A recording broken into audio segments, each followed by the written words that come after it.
अस्सलाम वालेकुम ख़ातिन हज़रात, मैं हूँ इसरार अहमद कसाना। उम्मीद है कि आपके रोज़े बिल्कुल ठीक-ठीक चल रहे होंगे। कुरान पाक के साथ आपका शग़फ़ जो है वो भी बढ़ा होगा, क्योंकि ये महीना ही कुरान पाक का है, और जब महीना कुरान पाक का है, तो फिर ज़ाहिर है कि उसमें अल्लाह का ज़िक्र जो है वो बहुत ज़रूरी है, और अल्लाह के ज़िक्र ही से दिल जो है वो तुमानियत पाते हैं, क्योंकि अल्लाह ने फरमा दिया और ये असूल तय कर दिया कि अगर किसी ने सुकून हासिल करना है, तो अला बिज़िक्रिल्लाहि तत्मइनुल क़ुलूब। तो आपको अल्लाह का ज़िक्र में ही तमानियत मिल सकती है। तो यही एक फ़ॉर्मूला है जिसको हमें अपनाना है, और ख़ास तौर पे इस महीने में तो वैसे ही ये कुरान का महीना है, तो इसलिए ज़रूर इसके साथ अपना शग़फ़ जो है उसको मज़ीद गहरा कीजिए, और साथ ही साथ साहिब कुरान के लिए भी उनकी खिदमत में कम से कम एक बार दुरूद शरीफ़ ज़रूर पढ़ लीजिएगा। मुझे यकीन है कि हमारे लिए तोशे आख़िरत बन जाएगा, इंशाअल्लाह। अच्छा जी, जो आज के टॉपिक्स हैं ना, उनमें सबसे बड़ा टॉपिक्स तो वही है जो जो कल हमने भी डिस्कस किया था, और ख़ास तौर पे वो जो जजेस का लेटर है, उसका अब आफ्टरमाथ जो है वो क्या होगा, उसका इम्पैक्ट क्या पड़ने जा रहा है, पाकिस्तान के पूरा जो सियासी मंज़रनामा है, वो हिल के रह गया है। इसका ज़रा तज़िया करते हैं, और हमें जॉइन कर रहे हैं वाशिंगटन से हमारे दोस्त पीटीआई की कोर कमेटी के रुकन और साबिक एमपीए जनाब अरसलान ताज घुमन साहब, उनसे बात करेंगे। अस्सलाम वालेकुम अरसलान भाई। जी, वालेकुम सलाम इसरार भाई, कैसे हैं आप? ठीक-ठाक हैं? अल्लाह का शुक्र, thank you very much for joining us. मुझे पता है आजकल रमज़ान में रूटीन सारी आपकी भी उल्टी-पुल्टी हुई हुई है, और हमारी भी, सबकी हो जाती है। लेकिन ये है कि बहुत शुक्रिया आपने टाइम निकाला, और ये चूँकि इम्पोर्टेंट इश्यू था, इसलिए मैंने आपसे रिक्वेस्ट की कि आप थोड़ा-सा इस पे अपनी ज़रा आरा से हमें नवाज़ें। एक तो ये है कि जब आपने ये देखा कि ये लेटर आ गया है, तो आपका फर्स्ट रिएक्शन क्या था, और फिर आपने किस तरीके से उसको आगे चैनलाइज़ किया? जी। सबसे पहले तो मैंने कोशिश की ज़रा समझूँ कि ये हाँ, लेटर जो है ये जिस तरह से आया है, और कुछ लोग इसने बड़ी सारे पहले से मेरे मैंने जब उसको थॉरोली पढ़ना शुरू किया तो बड़े हाँ, सारे लोगों ने पहली बार किया था, लेकिन जो मेरी दिलचस्पी जो गई हुँ, वो ज़्यादा गई इस पे कि जो 2 लेटर्स अटैच हुए हैं हुँ, उनमें क्या मतन है और वो क्या है? क्योंकि बेसिस बनाया इस लेटर का बेस बना जो शौकत सिद्दीकी साहब हैं, जज हाँ, साहब जो हाँ, थे। पहला पैराग्राफ उन्हीं के हवाले से है, फिर वहीं से जो है तमीद बाँधी गई। लेकिन जो 2 लेटर अटैच किए हैं रेफ़रेंस के तौर पे जज हुँ, साहिबान ने, एनेक्सर, हाँ, जो एनेक्स्टर जो हैं, वो हुँ, एनेक्स्टर ए में 7 जजेस के सिग्नेचर्स मौजूद हैं, हुँ, और इस्लामाबाद हाई कोर्ट के 8 जजेस हैं। हाँ, और 8 में से 7 का मतलब ये है चीफ जस्टिस आमिर फारूक के अलावा सब, तमाम ने साइन किए थे। हुँ, और उनके उस लेटर के अंदर वो लेटर लिखा कब गया है, उसकी तारीख चेक करें। वो लेटर लिखा गया है 10 मई 2023 को। 10 हुँ, मई को क्या था? 1 दिन पहले इमरान खान साहब 9 गिरफ्तार मई हुए से, थे। हुँ, 9 मई के अगले दिन वो लेटर लिखा गया था। तो डेट भी इम्पोर्टेंट है, और वो लेटर का मतन भी इम्पोर्टेंट है। उसके और इमरान खान साहब कहाँ से गिरफ्तार हुए थे, मतलब उनको अगवा किया था, Islamabad high high court court, से किया ठीक गया बात, था। और उस वक़्त ये बात हो रही थी कि जी कमरा अदालत से बायोमेट्रिक्स के कमरे से कैसे इमरान खान साहब को पेशी वो देने आए थे, पेशी थी, बायोमेट्रिक्स करवा रहे थे, हुँ, और वहाँ से कैसे गिरफ्तार कर लिया नैब के कहने पे। नैब के कहने पे हाई कोर्ट, जो उससे सुपीरियर कोर्ट है, वहाँ से गिरफ्तार कर लिया गया। तो ज़रा चीज़ों को कनेक्ट मैंने समझा कि ज़रा चेक करें ये हुआ क्या है। तो दूसरा जो हुँ, लेटर है वो है फरवरी 2024 का, और वो किस दिन का है? वो भी 10 तारीख है फरवरी। 10 तारीख से 2 दिन पहले क्या था? आम इंतखाबात थे, हाँ, 8 तारीख ये भी इम्पोर्टेंट है। को। और उसमें इलेक्शन कमीशन किसके, मतलब अगर इलेक्शन कमीशन का कोई फैसला होता है, तो वो किस अदालत में जाया जाता है? Islamabad high court. हुँ, इलेक्शन कमीशन का डायरेक्ट ताल्लुक इस्लामाबाद हाई कोर्ट बनता है। तो ये 2 अहम डॉक्यूमेंट्स हैं, जो लेटर हैं, अ, इनके ऊपर भी तवज्जो देना बड़ा ज़रूरी है कि हुँ, इस पूरे लेटर के साथ जो एनेक्स्टर्स अटैच हैं, वो क्या कह रहे हैं? वो क्या कह रहे हैं? उसका हाँ, वो क्या कह रहे हैं? वो बहुत इम्पोर्टेंट है। ठीक है। अच्छा, लेकिन इसमें जो इम्पोर्टेंस इसकी तो है, वो तो आपने एस्टेब्लिश कर दी है। लेकिन मसला ये है कि जब हमने ये देखा कि ये लेटर आ गया है, और ज़ाहिर है कि थरथली तो पड़ गई पूरे पूरे लैंडस्केप के ऊपर पाकिस्तान का जो है। लेकिन उसके बाद हमने देखा कि अब उसको डैमेज कंट्रोल करने की कोशिशें हो रही हैं। आज भी आपने देखा होगा कि फुल कोर्ट रेफरेंस हुआ, उसका कोई हतमी नतीजा नहीं निकला। अब सुना है कि कल होगा, यानी आज, पाकिस्तान में तो आज हो चुकी भी है। तो वहाँ पे हमने देखा कि अभी भी सिलसिला चल रहा है। फिर प्राइम मिनिस्टर जो हैं, वो भी एक अजीब बात है कि वो आज जाके तो चीफ जस्टिस साहब को मिलने जा रहे हैं। वो क्यों जा रहे हैं? उनका क्या एजेंडा है? फिर ये जो बार्स हैं, जो ख़ास तौर पे वो बार्स जो गवर्नमेंट के ज़ेर असर हैं, उनको हमने देखा कि उनका बड़ा लैकडेसिकल किस्म का, बड़ा डिलेड रिस्पॉन्स आया, म्यूटेड किस्म का रिस्पॉन्स, और उसमें भी उन्होंने कोशिश ये की है कि ये जो मामला है, ये सुप्रीम जुडिशल काउंसिल में ना जाए। हालाँकि आप जानते हैं अरसलान भाई, क्योंकि जब हमने देखा कि शौकत अज़ीज़ सिद्दीकी साहब जो हैं, उन्होंने उनका जो केस था, वो तो उनके ऊपर तो ब्लेम ही ये लगाया जाता था जी कि आपने वहाँ पे जाके तकरीर क्यों की? आप सुप्रीम जुडिशल काउंसिल में क्यों नहीं गए? अब अगर ये जजेस जो हैं, ये सुप्रीम जुडिशल काउंसिल में गए हैं, तो अब कहा जा रहा है कि जी नहीं, सुप्रीम जुडिशल काउंसिल तो ये फोरम ही नहीं है, बल्कि इरफान सिद्दीकी साहब जैसे लोग जो हैं, वो भी ये कह रहे हैं कि नहीं जी, ये तो ज़रूरी नहीं है, और फिर ये भी कहा जा रहा है कि 6 जजेस जो हैं, ये उस वक़्त शौकत अज़ीज़ सिद्दीकी साहब के साथ क्यों नहीं खड़े हुए, जहाँ पे आज उनको ये तकलीफ हो रही है। तो ये अजीब-अजीब किस्म के क्वेश्चन्स आ रही हैं, इनको कैसे एड्रेस किया जाएगा? देखिए ये नॉन इश्यूज हैं। ये डिस्ट्रैक्ट किया जा रहा है असल मौजू से।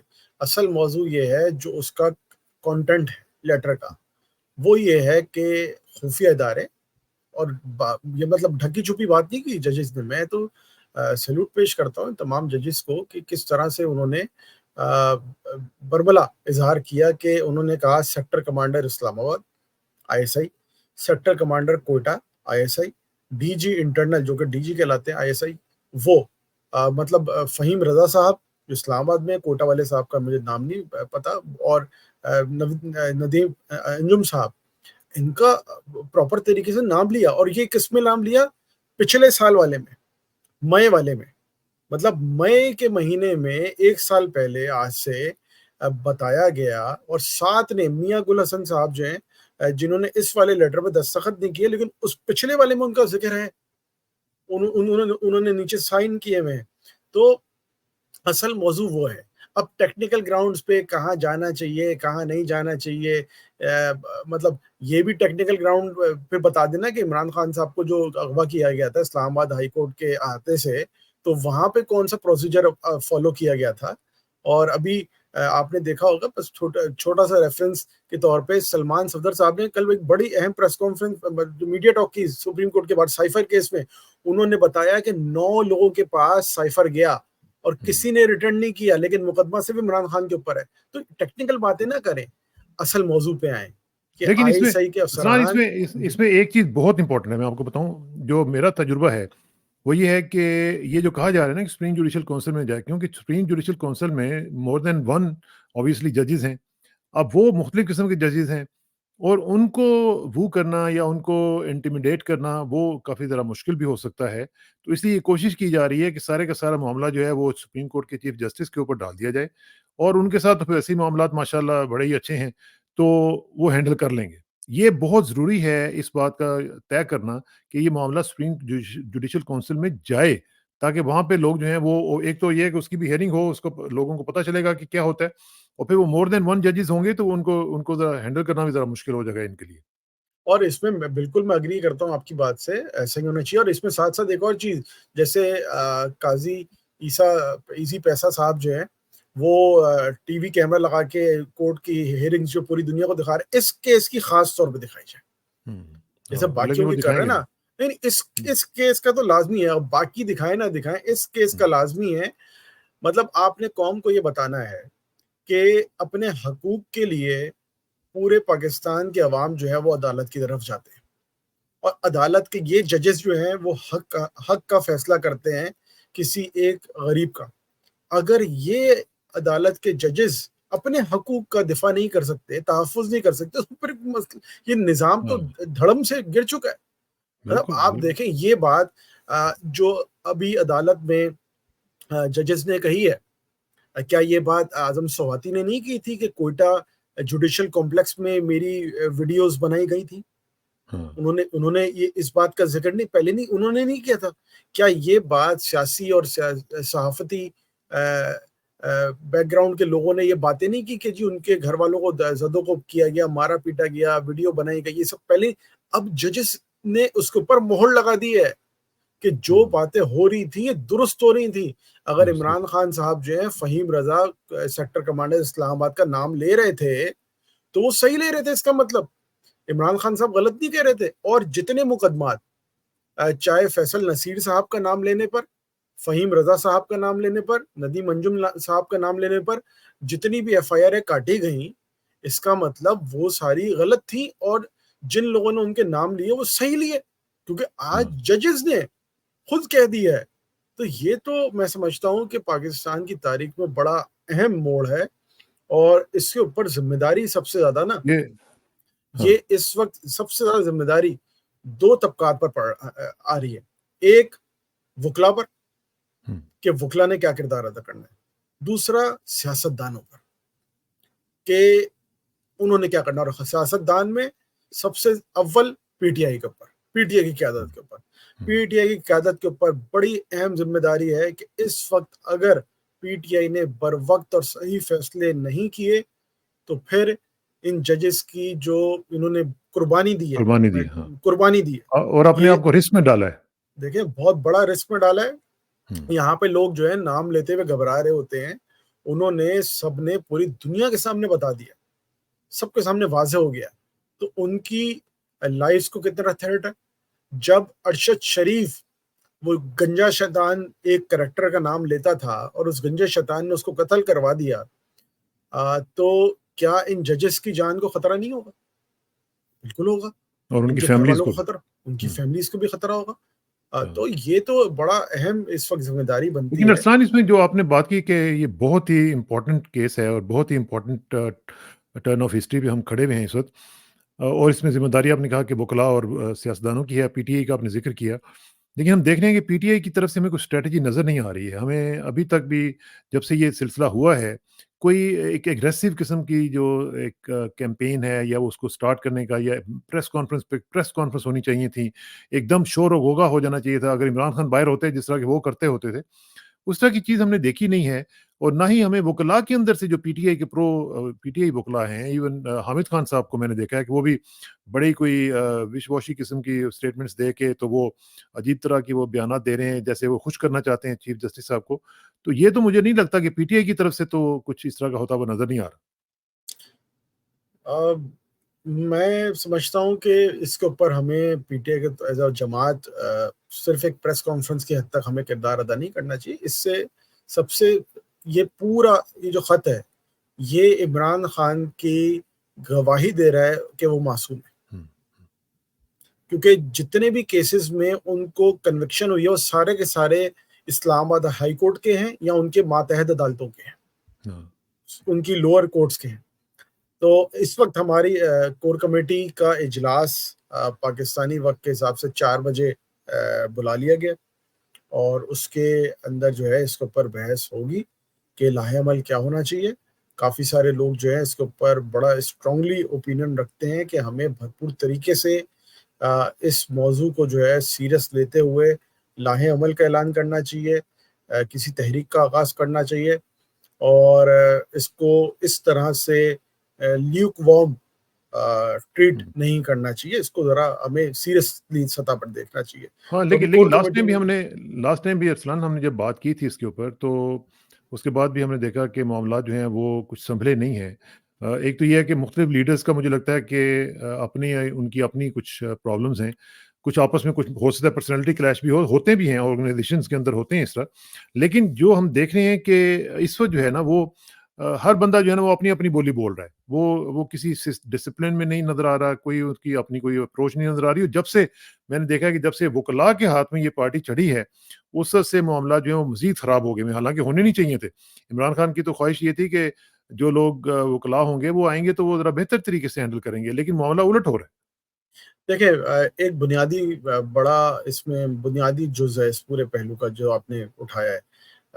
वकला की दरअसल उस तरह से ट्रेनिंग नहीं होती सियासी मामलात को डील करने की और नैरेटिव बिल्ड करने की। वकला की अपनी सियासत होती है, जो बार्स की सियासत होती है, उसमें हाँ, धड़ेबंदी होती है और धड़ा जो है चलता है।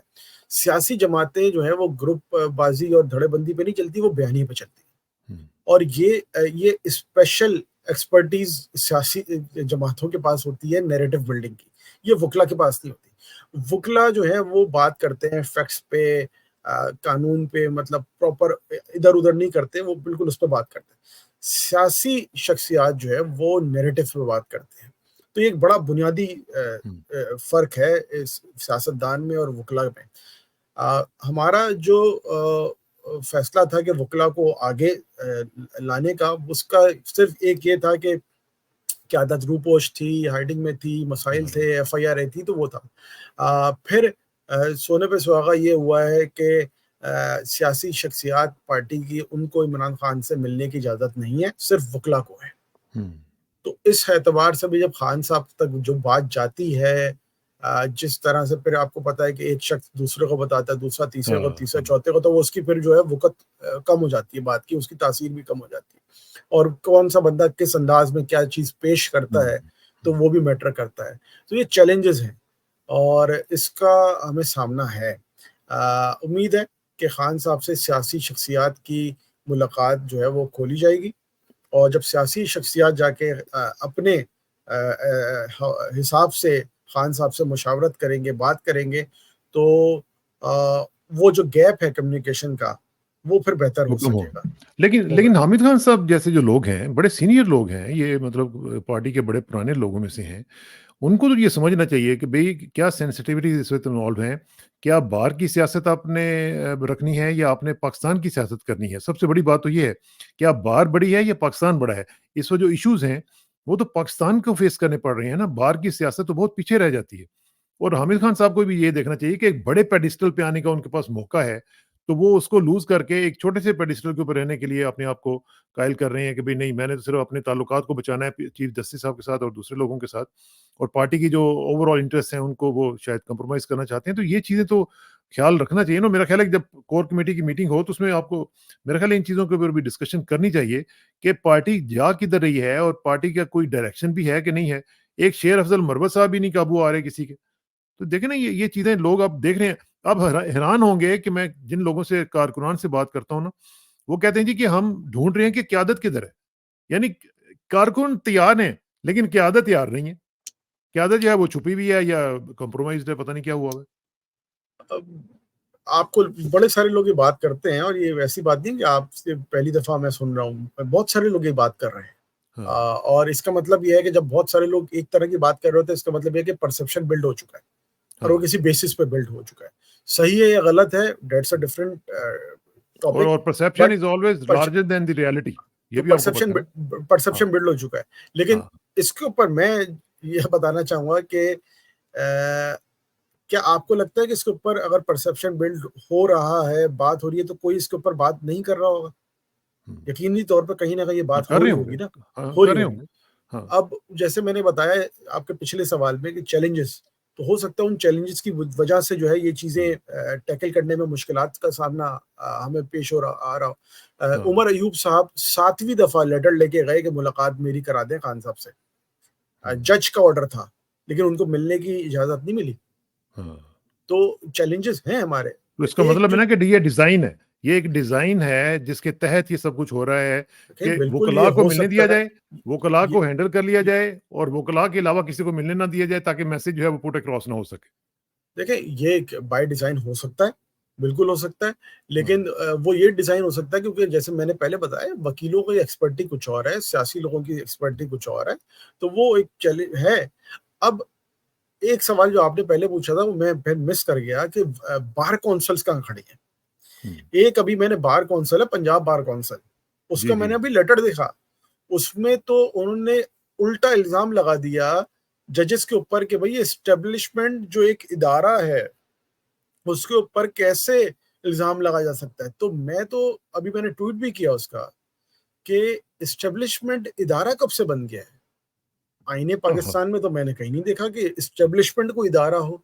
इदारा है हुँ, इलेक्शन कमीशन ऑफ हुँ। पाकिस्तान, सुप्रीम कोर्ट है, हाँ, ये तो इस आईनी इदारे हैं ना। पार्लियामेंट है, ये आईनी इदारे हैं ना। ये हुँ, एस्टेब्लिशमेंट कौन-सा इदारा है? और ये लेटर किसी मतलब किसी सहाफ़ी, किसी कम अकल शख्स की तरफ से नहीं, ये पंजाब बार कौंसिल की तरफ से आ रहा है, जिसके नीचे तकरीबन हुँ। 50 एक के करीब जो है वो ज़िलई बार कौंसिल्स होंगी, और उसके लेटर तो किस तरह से चीज़ें मैनेज्ड हैं, इससे ये अंदाज़ा लगाया जा सकता है। तो मैं ये समझता हूँ कि हमारी पार्टी के ऊपर बहुत अहम ज़िम्मेदारी है। हमें किसी शख्स किसी एक वकला के पैनल की तरफ नहीं देखना।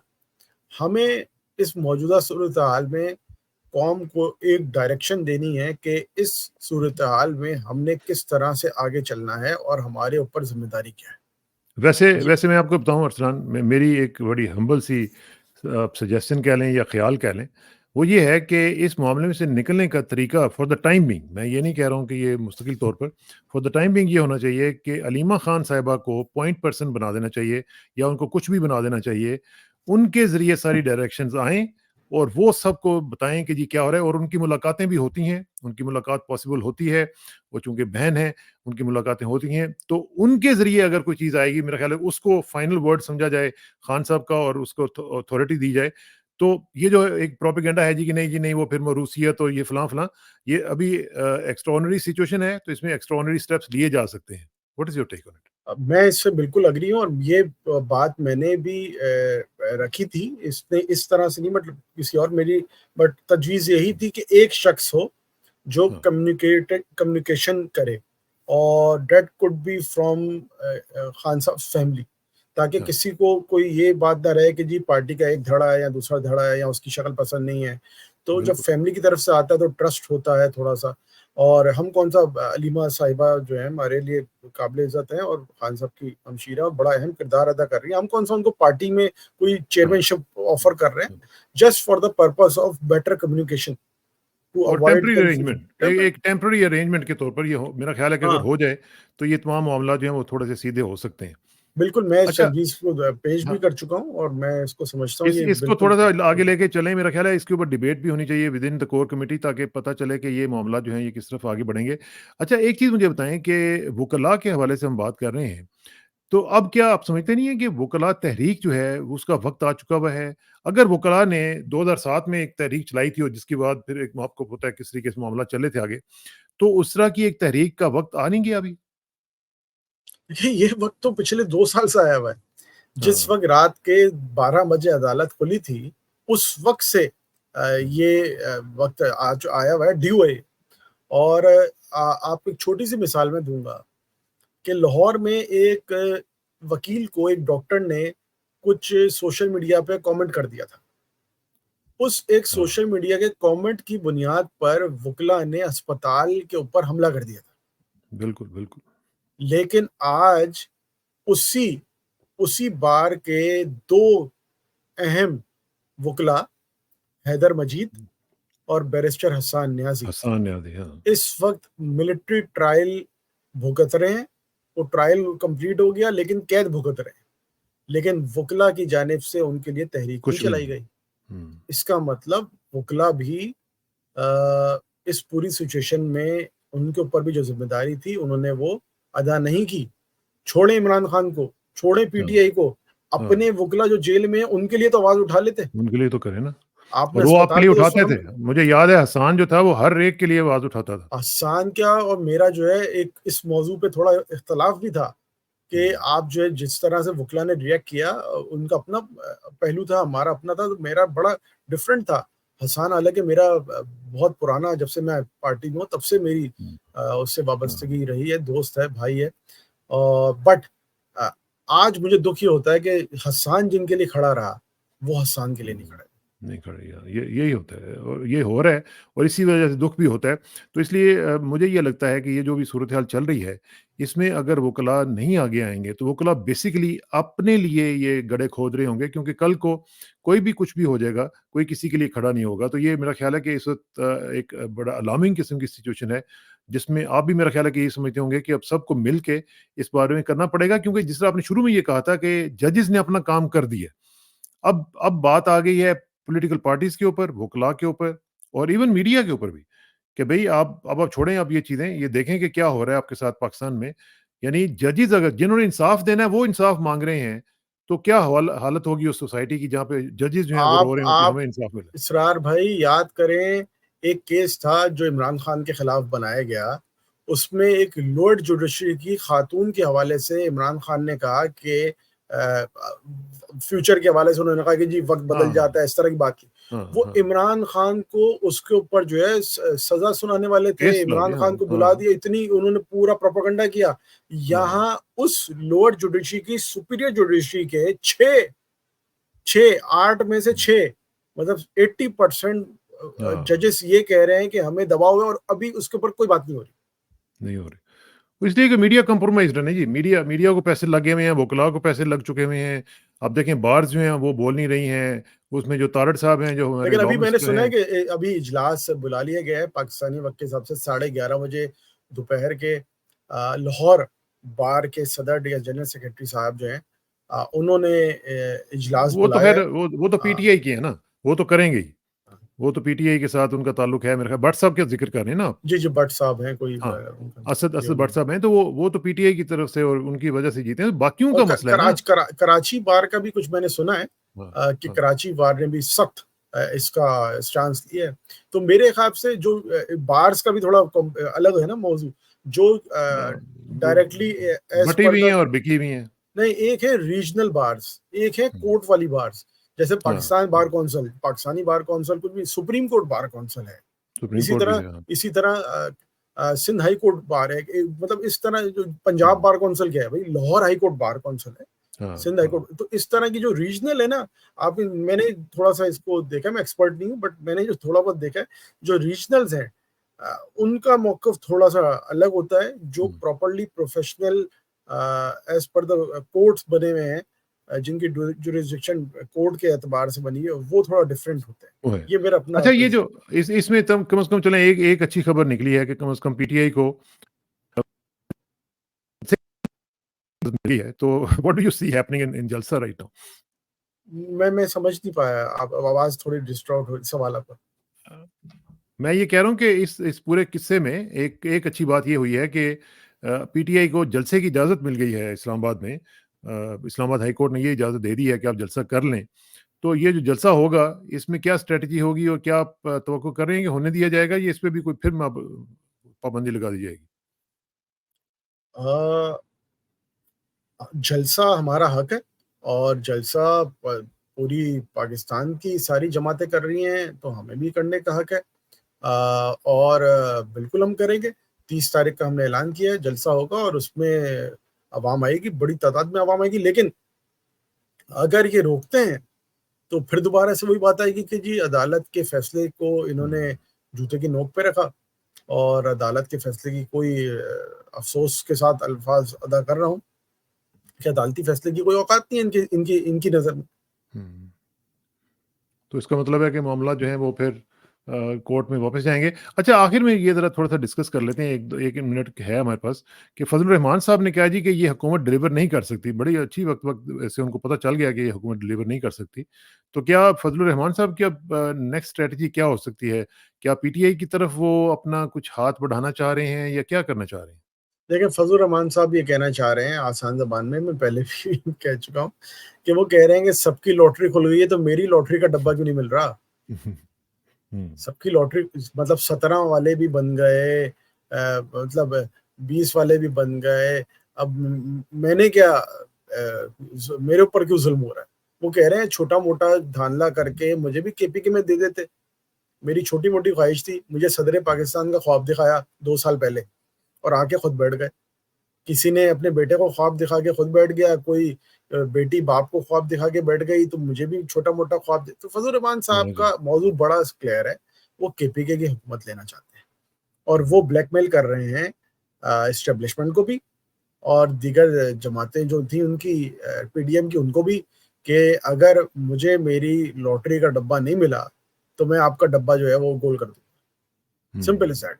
कोशिश उनका उनकी यही उनका होगी। हाँ, बड़ा क्लियर उनका यही है, जो मुझे लगता है। और लेकिन हम ये है कि बेवकूफ़ होंगे, उनके जाल में हाँ, आएँगे अगर हाँ, हम हाँ, बेवकूफ़ होंगे। सही बात। लेकिन ये है कि आखिर में मैं सिर्फ़ फिर एक दफ़ा रिक्वेस्ट करूँगा आपसे भी और आपके तमाम अहबाब से भी, कि जब भी आपकी मीटिंग हो कोर कमेटी की, तो उसमें ज़रूर ये देखें कि आपका जो लीडर है वो अंदर गल सड़ रहा है और वो उसकी हिम्मत है कि उसने कभी अपने माथे पर कोई बल भी नहीं वो लेके आया। ना कभी उसने कोई शिकायत की है, ना उसने कभी खाने की कोई शिकायत की है। हालाँकि आपको पता ही है कि सबको जानते हैं कि वो कितना बड़ा एक एक सेलिब्रिटी था, लेकिन उसने इस तरह की चीज़ें नहीं की हैं। तो उसको उसको रिहा करवाने के लिए, उसके लिए कुछ काम करने के लिए मेरे ख़्याल है सबको अपनी ज़ाती रंजिशें, अपनी ज़ाती मफ़ादात से ऊपर उठ के और फिर पाकिस्तान का सोचना चाहिए। ये आप ज़रूर डिस्कस कीजिएगा इंशाल्लाह, फिर नेक्स्ट टाइम इंशाल्लाह बात होगी तो मैं आपसे पूछूँगा कि आपने क्या किया है और उसके ऊपर हम इंशाल्लाह जल्दी फिर दोबारा मिलेंगे और गपशप लगाएँगे। Thank you very much Arsalan भाई, बहुत शुक्रिया। आप कुछ कहना चाह रहे थे आखिर में? बस यही कि इंशाल्लाह आज की कोर कमेटी बड़ी अहम होगी और इसमें जो अवामी तवक्कुआत हैं, कम से कम मेरी कोशिश ये रहेगी कि उसी के अपनी राय साइड पे रख के जो अवामी उमंगें हैं, जो अवामी हुँ। हमारे लिए उम्मीदें लगाई जा रही हैं, वो किसी तरह उस पे बात की जाए। हो होनी चाहिए और बाहर निकलना पड़ेगा। ये अंदर बैठ के इसके बगैर ये सिलसिला जो है ना ये हो नहीं सकेगा और ये आपको बाहर निकलना पड़ेगा, मारें खानी पड़ेंगी और तहरीकें चलानी पड़ेंगी। बहुत-बहुत शुक्रिया सर इस्लाम भाई, जल्दी मुलाकात होगी इंशाल्लाह। Thank you very much and see you soon. इंशाल्लाह। अस्सलाम वालेकुम।